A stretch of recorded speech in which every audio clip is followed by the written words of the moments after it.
me do my two-step.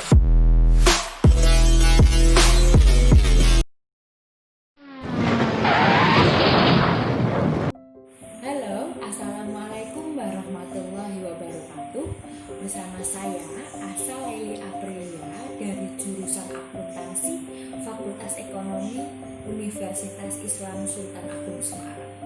Alhamdulillah, kali ini saya diberi kesempatan untuk membuat video tentang family ownership. Family ownership itu apa?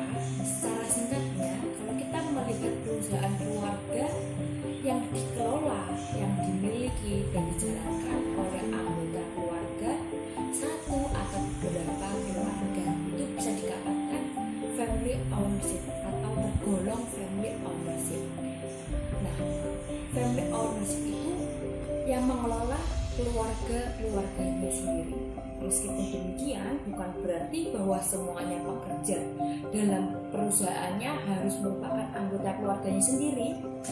Banyak perusahaan keluarga, terutama perusahaan-perusahaan kecil, mempekerjakan orang lain untuk menempati posisi rendahan. Sementara posisi tinggi atau top manajernya dipegang oleh orang dari dalam keluarga. Misalnya, direkturnya itu anak pertama dan wakil direkturnya anak kedua. Ini contoh singkatnya.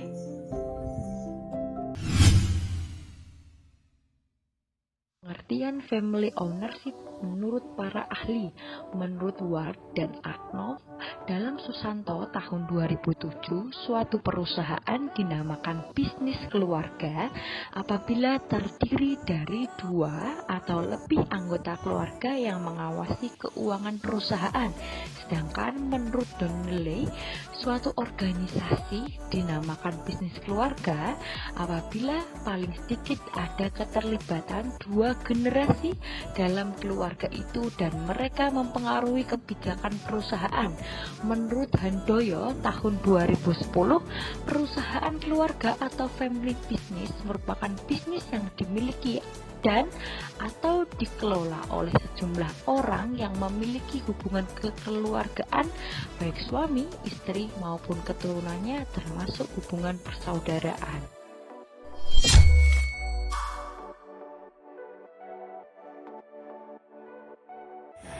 Kali ini kita akan membahas bentuk-bentuk perusahaan keluarga. Ada dua bentuk perusahaan keluarga yang dijelaskan dalam terminologi bisnis, yaitu ada FOE (Family Owned Enterprise) dan FBE (Family Business Enterprise). FOE mempunyai arti perusahaan yang dimiliki oleh keluarga, namun dikelola oleh eksekutif profesional yang berasal dari luar lingkaran keluarga. Dengan hal ini, keluarga berperan sebagai pemilik dan tidak melibatkan diri dalam operasi di lapangan. Mengapa? Agar pengelolaan perusahaan berjalan secara profesional. Dengan pembagian peran ini, anggota keluarga dapat mengoptimalkan diri dalam fungsi pengawasan. Namun, seringkali perusahaan dalam tipe ini merupakan lanjutan dari usaha yang semula dikelola oleh keluarga yang mendirikannya. Nah, sedangkan FBE atau Family Business Enterprise ini mempunyai arti perusahaan yang dimiliki dan dikelola oleh anggota keluarga pendirinya, baik kepemimpinan maupun pengelolaannya dipegang oleh pihak yang sama, yaitu keluarga. Perusahaan keluarga tipe ini dicirikan oleh dipegangannya posisi-posisi kunci dalam perusahaan oleh anggota keluarga itu sendiri. Perusahaan keluarga berjenis FBA, di mana para anggotanya keluarga juga menjadi pengelolanya. Dalam perjalanannya sering dengan tumbuh kembang perusahaan, dinamikanya juga semakin kompleks. Dinamika yang tinggi tentu saja menuntut kompetensi yang tinggi pula. untuk pengelolanya, terlebih pada proses manajemennya. Jika kebutuhan akan kompetensi ini tidak terpenuhi oleh anggota keluarga, maka dibutuhkan suntikan tenaga dari luar lingkungan keluarga. Suntikannya yang seperti apa? Suntikannya berasal dari tenaga luar. Inilah yang dinamakan pihak profesional. Di sini pihak profesional akan membantu pihak keluarga dalam menjalankan perusahaannya, atau secara singkatnya kolaborasi yang bagus antara pihak keluarga dan pihak luar untuk mengembangkan perusahaan itu sendiri. Selanjutnya kita membahas pada kejadiannya bentrok.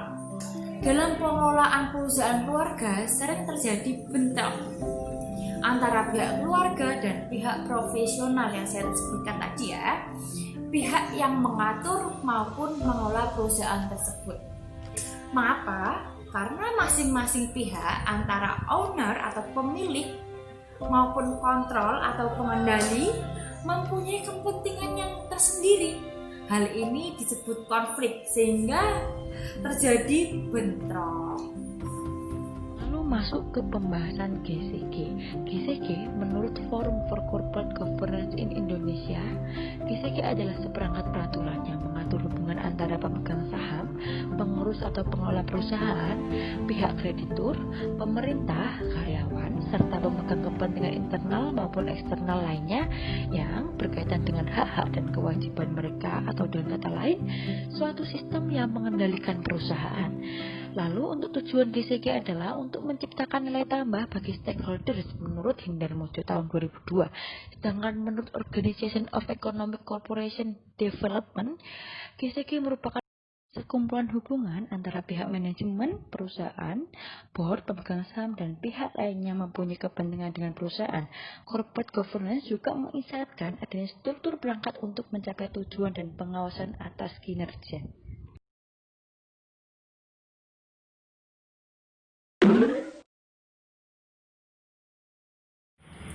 Setelah dijelaskan tentang apa itu good corporate governance, kita perlu dapat menyelesaikan permasalahan atau konflik itu.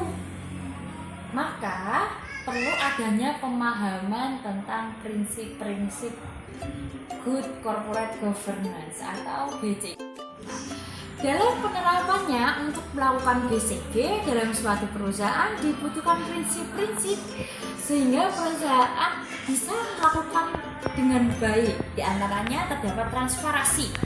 Untuk menjaga objektivitas dalam menjalankan bisnis, perusahaan harus menyediakan informasi yang material dan relevan. Seperti apa material dan relevan itu? Dengan cara yang mudah diakses dan dipahami oleh pemangku kepentingan. Perusahaan juga harus mengambil inisiatif untuk mengungkapkan tidak hanya masalah yang diisyaratkan saja oleh peraturan undang-undangan, tetapi juga hal yang penting untuk pengambilan keputusan oleh pemegang saham, kreditur, dan pemangku kepentingan lainnya.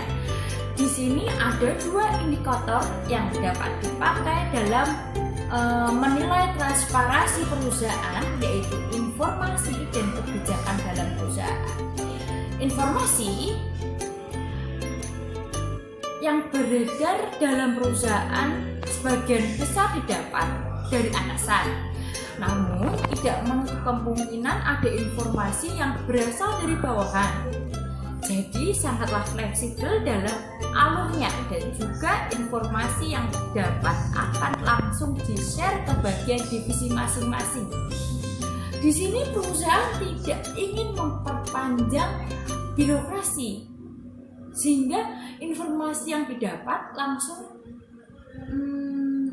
dibagikan atau di-share. Misalnya informasi mengenai harga dan produk, knowledge-nya.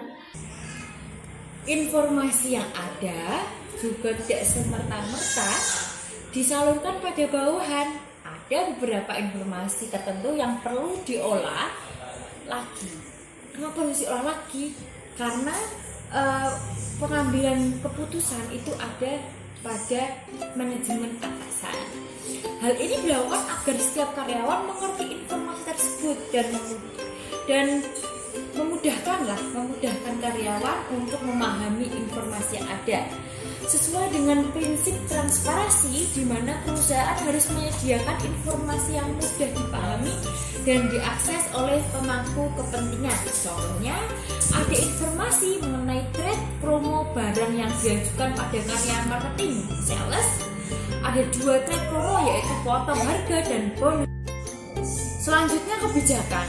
Nah, dalam kebijakan yang dibuat oleh perusahaan, semua kebijakan tersebut ditentukan oleh atasan, komisaris, dan direktur, di mana komisaris dan direktur membuat kebijakan yang didasarkan pada kepentingan setiap karyawan dalam perusahaan.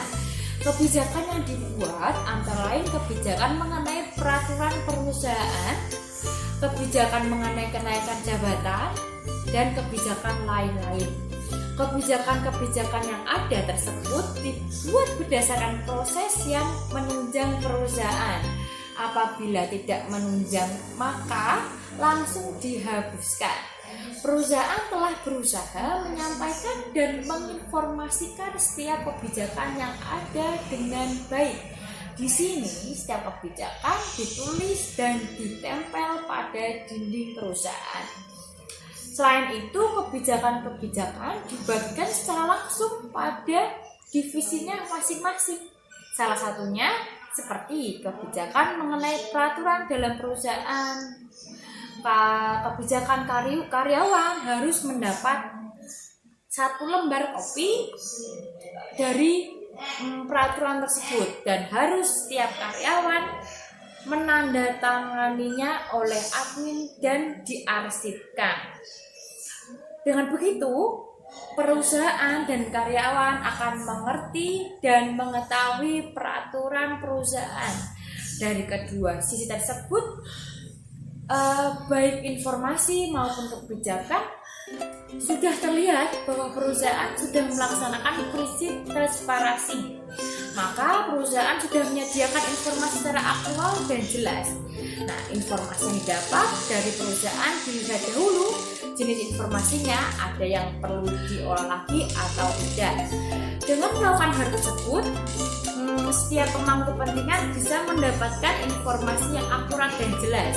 Kebijakan pada perusahaan pun sudah tertulis dan dikomunikasikan kepada semua pemangku kepentingan. Tujuannya agar setiap pihak mengetahui kebijakan tersebut sehingga dapat tersampaikan dengan baik tanpa ada maksud untuk menutupi. Untuk akuntabilitas dalam prinsip yang dikemukakan oleh KNKG adalah prinsip di mana perusahaan harus mempertanggungjawabkan kinerjanya secara transparan dan wajar. Untuk itu, perusahaan harus dikelola secara benar, terstruktur, dan sesuai dengan kepentingan perusahaan dengan tetap memperhitungkan kepentingan pemegang saham dan pemangku kepentingan lainnya. Di sini ada 2 segi, yaitu sisi basis kerja dan audit. Dari sisi basis kerja, perusahaan dilihat dari strukturnya. Perusahaan ini sudah membuat struktur organisasi yang cukup baik atau belum? Bagaimana pengecekannya? Hal ini terlihat bagaimana setiap karyawan mengerti apa yang harus dikerjakan dan kepada siapa mereka harus lapor. Hal ini tertentu harus dilandasi dengan SOP. Misalnya, bagian sales tentu saja fungsinya memasarkan barang dan melakukan riset penjualan. Selain itu, mereka juga harus melapor pada area operasional manajer sebagai atasan mereka. Mereka tidak boleh langsung bypass melapor pada marketing manager, karena di sini menyalahi aturan dan membuat sistem menjadi kacau. Sementara itu, dari sistem kerja bisa dilihat bahwa setiap divisi mempunyai SOP atau standar operasional perusahaan, sehingga tahu apa yang menjadi tugas dan tanggung jawab dari divisi-divisi tersebut. Hal ini dilihat pada pengambilan keputusan bahwa setiap divisi mempunyai wewenang sendiri sesuai ketentuan yang ada dalam SOP. Jika permasalahan yang terjadi tidak ada SOP, maka pengambilan keputusan langsung dari owner. Nah, sekarang audit, yaitu audit internal dan audit eksternal. Sini, jika melihat pada sisi internal, perusahaan melakukan audit pada stok dengan melakukan stok operasional setahun sekali, dan juga melakukan audit pada bagian keuangan dan melihat utang maupun piutangnya. Sementara itu, dilihat dari sisi eksternal, perusahaan sudah menggunakan jasa akuntan publik untuk melakukan auditnya, di mana perusahaan sudah mengirim laporan keuangan pada akuntan publik tersebut. Apabila ada kejanggalan dalam laporan keuangannya, maka akuntan publik langsung turun ke lapangan seperti itu.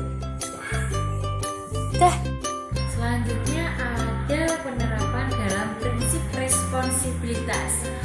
Menurut KMKG, perusahaan harus mematuhi peraturan perundang-undangan serta melaksanakan tanggung jawab terhadap masyarakat dan lingkungan sekitar. Dengan hal ini dapat terpelihara keseimbangan dan kesinambungan usaha dalam jangka panjang dan mendapat pengakuan good corporate citizen. Ada dua segi yang bisa dilihat, yaitu CSR atau Corporate Social Responsibility dan kepatuhan compliance terhadap peraturan perundang-undangan. CSR sisi yang bisa kita lihat yaitu pada lingkungan masyarakat dan karyawan. Contohnya dari sisi lingkungan, saya ambil contoh perusahaan distribusi makanan. Pada perusahaan tidak menghasilkan limbah, hal tersebut membuat perusahaan tidak perlu mempunyai tugas khusus dalam melakukan CSR. Hal ini tidak sesuai dengan prinsip responsibilitas. Jadi, sebaiknya jangan dicontoh. Ini contoh tidak kemampuan saja. Lalu pada sisi karyawan, kesejahteraan dan tanggung jawab yang diberikan perusahaan pada karyawan selain gaji atau upah harus ada bentuk jam sostek, jaminan sosial tenaga kerja, dan berbagai tunjangan yang ada. Hal ini sudah diatur dalam kartu gaji karyawan serta karyawan yang mendapatkan kartu gaji, sehingga tahu tunjangan apa saja yang diberikan kepadanya. Selanjutnya dari segi kepatuhan atau compliance terhadap peraturan perundang-undangan. Perusahaan sudah taat membayar pajak. Contohnya, lihat bagaimana perusahaan tersebut berusaha untuk terbuka terhadap pajak. Perusahaan menggunakan akuntan pajak atau konsultan pajak dalam memperhitungkan pembayaran pajaknya. Hal ini dilakukan agar tidak terjadi pembuatan dua buku maupun ada hal yang ingin ditutupi. Selanjutnya, independensi, prinsip independensi yang dikemukakan oleh KMKG, prinsip di mana masing-masing organ perusahaan tidak saling mendominasi dan tidak dapat diintervensi. Apa maksudnya? Jadi tidak adanya pengaruh dari orang lain. Misalkan ada dari dalam perusahaan, bisa jadi didasarkan dari keinginan pribadi untuk mempengaruhi manajemen perusahaan. Nah, di sini ada dua, pengaruh internal dan pengaruh eksternal. Pengaruh internal, pemegang saham dan keluarga dapat mempengaruhi secara langsung. Dari sisi pemegang saham, kebanyakan keputusan diambil oleh pemegang saham mayoritas. Namun, apabila ada keputusan penting, berkaitan dengan perusahaan akan dilakukan rapat umum pemegang saham atau RUPS yang bertujuan agar keputusan dan kepatuhan yang diambil bersifat objektif dari sisi keluarga. Yang berperan dalam perusahaan, tugas dan kewajibannya jelas. Tidak ada dua kepala dalam satu divisi. Dan anggota keluarga banyak menduduki posisi keuangan. Hal ini dikarenakan pemilik lebih percaya anggota keluarga daripada profesional yang datang dari orang lain. Dalam pengambilan keputusan pun keluarga tidak berhak ikut campur karena banyak faktor yang harus ditimbang, bukan semata-mata pendapat keluarga saja. Nah, harus ada kolaborasi dari profesional, tenaga profesional yang datang dari orang luar. Nah, sedangkan pengaruh eksternal, banyak hal dari pihak eksternal yang dapat mempengaruhi perusahaan seperti regulasi pemerintah ataupun serikat buruh dan juga konsultan. Hingga dari regulasi pemerintah pasti ada yang mempengaruhi perusahaan seperti regulasi pajak mengenai fairness. Sesuai dengan teori dari KMKG mengenai prinsip kesetaraan dan kewajaran, maka dalam melakukan kegiatannya perusahaan harus senantiasa memperhatikan kepentingan pemegang saham, pemangku kepentingan lainnya, dan semua orang terlibat di dalam berdasarkan prinsip kesetaraannya dan kewajarannya. Ada dua hal yang disorot dari pembahasan ini, yaitu shareholder dan stakeholder. Shareholder, pembagian hak atas pemegang saham tergantung dari porsi kepemilikan saham. Porsi kepemilikan saham ini sudah ada sejak pendirian, seharusnya seperti itu ya, sehingga untuk nantinya pembagian dividen berdasarkan hak tersebut terbagi secara baik. Jikalau ada RUPS, maka semua pemegang saham diharapkan untuk hadir. Dengan demikian akan tahu proses kemajuan perusahaan tersebut. Lalu pada stakeholder ada tiga bagian, yaitu dilihat pada perekrutan, reward, dan punishment. Pada perekrutan, perusahaan harus senantiasa merekrut, tidak ada perbedaan dari ras, suku, agama, dan didasarkan pada prinsip kesetaraan untuk menerima pegawai. Lalu pada pemberian reward ya, sesuai dengan kinerja yang pemasukan perusahaan harus diberikan kepada karyawan. Jadi jika karyawan itu melakukan kontribusinya dengan baik, maka pantas untuk diberikan reward. Selanjutnya pada prinsip yang terakhir adalah pada prinsip punishment. Ada bermacam-macam punishment. Salah satunya karyawan tidak berbuat pelanggaran yang merugikan perusahaan. Jadi pada shareholder ini dan stakeholder sudah terlibat, perusahaan sudah melakukan prinsip fairness dengan baik jika semuanya dilakukan dengan baik, seperti itu. Selanjutnya kinerja keuangan pada family business. Kinerja keuangan dapat dilihat pada laporan keuangannya dan tercermin dari informasi yang diperoleh pada neraca, laporan laba rugi, dan laporan arus kas, serta hal-hal lain yang turut mendukung sebagai penguat penilaian financial performance tersebut. Kinerja keuangan adalah suatu analisis yang dilakukan untuk melihat sejauh mana suatu perusahaan telah melakukan aturan-aturan keuangan secara baik dan benar, seperti dengan membuat suatu laporan keuangan yang telah memenuhi standar dan ketentuan dalam SAK atau GAAP, General Accepted Accounting Principle, dan yang lainnya. Lalu bagi perusahaan keluarga khususnya yang telah go public, maka kinerja keuangannya harus perlu untuk dilakukan suatu kegiatan penilaian. Hal tersebut perlu memiliki manfaat yang lebih baik jika dilakukan,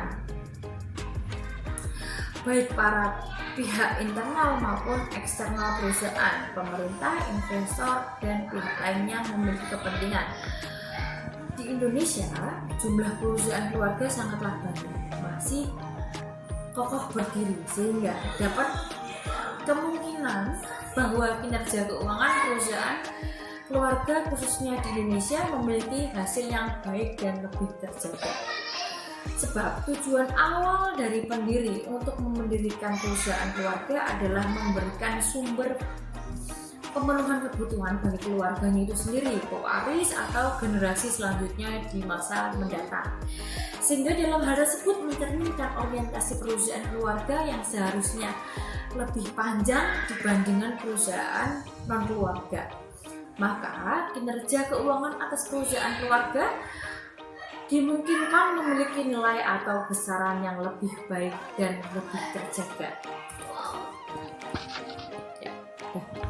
Nilai perusahaan pada family business. Perusahaan yang kepemilikan sahamnya mayoritas dimiliki oleh keluarga biasanya dikontrol oleh keluarga pemilik perusahaan. Contohnya ketika pengumuman pemilihan anggota keluarga untuk menjadi pemimpin pada perusahaan, maka akibatnya harga saham akan turun. Hal tersebut membuat investor berpikir dan meragukan kemampuan para anggota keluarga untuk mengelola perusahaan, serta kurangnya pengalaman yang dimiliki oleh keluarga tersebut.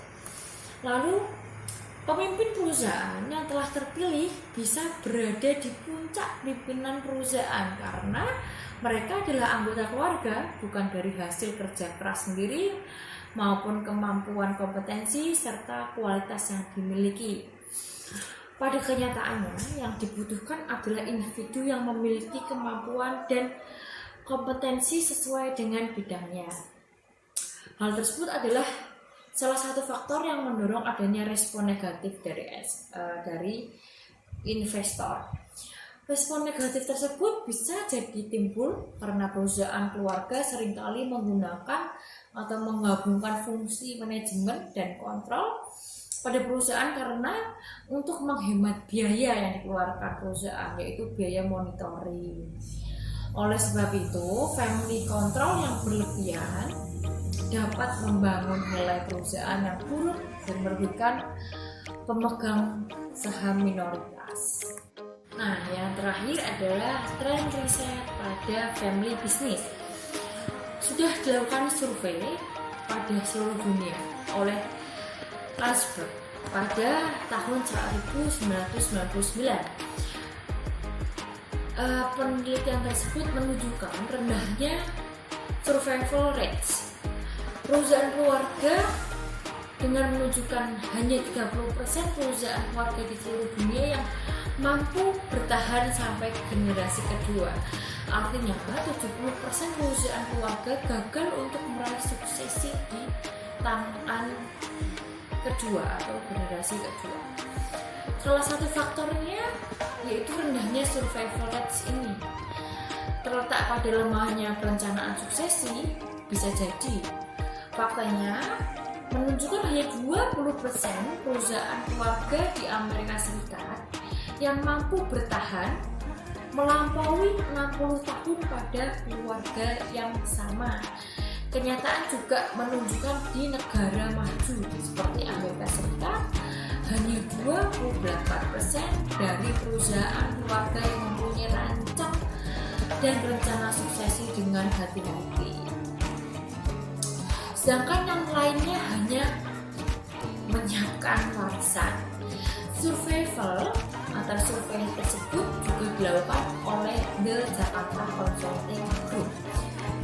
Survei tersebut menunjukkan perubahan atau perusahaan keluarga di Indonesia ternyata belum semuanya menyiapkan generasi penerus melalui perencanaan suksesi untuk memimpin perusahaan. Responden yang telah menyiapkan penerus sesuai perencanaan suksesi sebanyak 67% saja, sedangkan yang lain hanya 32,2 tidak atau belum menyiapkannya. Hal ini yang membuat pertumbuhan perkembangan idiom atau suburnya idiom dalam perusahaan keluarga, bahwa generasi pertama yang mendirikan, lalu generasi kedua yang membangun, generasi tiga yang merusak. Dari penelitian sebelumnya perlu juga dilakukan suksesi. Suksesi itu apa sih? Suksesi adalah rencana untuk membangun family bisnis dengan baik, sehingga pengendalian kepemilikan dari pemilik sebelumnya kepada generasi penerusnya akan memberikan kesempatan besar untuk pemanfaatan peluang yang ada agar dapat menciptakan suksesor yang dapat mewujudkan nilai dan visi yang dimiliki oleh generasi sebelumnya. Contohnya ini, The Jakarta Consultant Group memiliki beberapa kriteria pemimpin dalam perusahaan keluarga yang disingkat ACEMAN. ACEMAN yaitu A-nya acceptable, C-nya charismatic, E-nya energic, M-nya managing, A-nya saving, N-nya networking.